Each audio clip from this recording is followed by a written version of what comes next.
भारत के सबसे रोमांचक गेमिंग प्लेटफॉर्म विंजो पर हैं 70 से भी ज्यादा गेम्स। तो खेलो अपने मनपसंद गेम्स और रोज जीतो करोड़ों के इनाम। Download now from winzogames.com। Game में वित्तीय जोखिम शामिल है और इसकी आदत लग सकती है। जिम्मेदारी और अपनी जोखिम पर खेलें।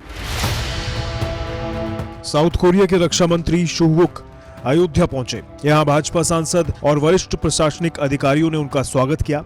इस दौरान दक्षिण कोरिया की यात्रा कर चुके अयोध्या के राजा विमलेंद्र मोहन प्रताप मिश्रा भी मौजूद रहे। हवाई पट्टी से रक्षा मंत्री शोहुक सीधे सरयू किनारे बने महारानी हो के स्मारक पर पहुंचे और उनको श्रद्धांजलि दी। रानी हो के स्मारक पर खड़े होकर उन्होंने उनको याद किया और दक्षिण कोरिया की राष्ट्र धुन भी गुनगुनाई। उसके बाद रक्षा मंत्री शोहुक ने कहा कि जिस तरह आगरा का ताजमहल प्यार की निशानी के तौर पर प्रसिद्ध है, उसी तरह महारानी हो का स्मारक भी होगा।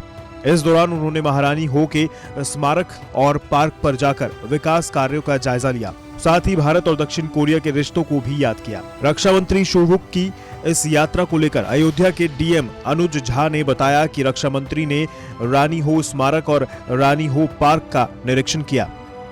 उन्होंने रानी हो को भारत और दक्षिण कोरिया के रिश्ते का सेतु बताया और कहा कि उनकी वजह से ही सदियों से भारत और दक्षिण कोरिया के रिश्ते जुड़े हुए हैं। भारत और कोरिया की साझा सांस्कृतिक धरोहर और संस्कृति के जुड़ाव की भी उन्होंने चर्चा की। आज दक्षिण कोरिया के माननीय रक्षा मंत्री जी का अयोध्या का दौरा हुआ। वर्तमान में वो भारत दौरे पे हैं और इसके क्रम में आज पहले जनपद आगरा और फिर जनपद अयोध्या का दौरा हुआ। यहाँ पर रानी हो स्मारक पे पहले वो गए और वहाँ पे उन्होंने अपनी पुष्पांजलि उनको अर्पित की। साथ ही जो अभी निर्माणाधीन रानी हो का जो पार्क है उसका भी उन्होंने भ्रमण किया और अयोध्या तथा कोरिया के बीच के जो सांस्कृतिक संबंध रहे, प्रगाढ़ संबंध रहे, उसके बारे में उन्होंने यहाँ पे विस्तार से चर्चा की और यहाँ जो पार्क का निर्माण हो रहा है उसकी प्रगति से वो काफ़ी प्रसन्न दिखे तथा उन्होंने उम्मीद जताई कि जैसे प्यार के नाम पे ताजमहल प्रसिद्ध है यहाँ पे, उसी तरीके से अयोध्या में ये ताजमहल की सदृश होगा जो दोनों देश के बीच प्यार और आपसी जो संबंध है उसको ये रिफ्लेक्ट करेगा। और उन्होंने अपनी आज की यात्रा पे काफ़ी उन्होंने प्रसन्नता व्यक्त की।